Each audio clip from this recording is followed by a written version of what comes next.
Law enforcement and prosecutors are all calling on South Carolina lawmakers to give them more tools to go after the criminals running drug trafficking, sex trafficking, and retail theft operations.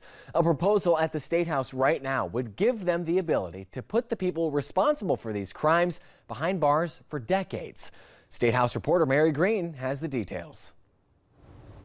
Bills filed in the state Senate would enact an anti-racketeering or RICO statute here in South Carolina, something dozens of other states already have in place. Prosecutors say it's a tool they need to crack down on gang violence. We have the resources, we have the crime, we have the issue. We don't have the tools. 14th Circuit Solicitor Duffy Stone says the tools they currently have to go after gangs aren't cutting it. What we have as a gang statute currently is a 5-year penalty for enticing somebody to get into a gang, and a 5-year penalty for keeping them from leaving a gang.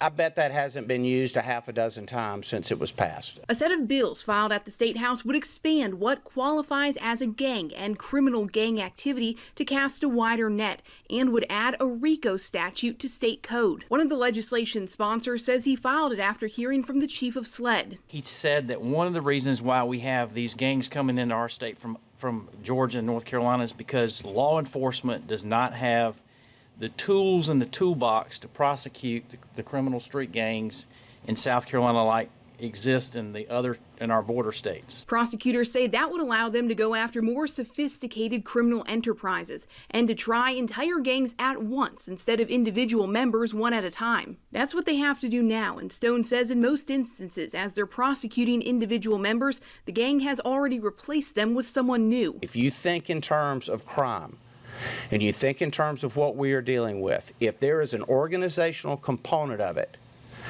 this allows us to get to it. South Carolina's chief prosecutor says this change is needed to get to the root cause and not just the symptoms of organized criminal activity. The racketeering provisions that are being advocated for are very much needed.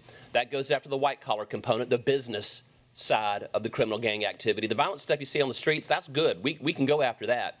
But we need to go after the broader enterprise. This legislation just got its first approval recently, advancing out of a Senate Judiciary subcommittee. It still needs to clear several more votes to reach the governor's desk. Reporting from the State House, I'm Mary Green.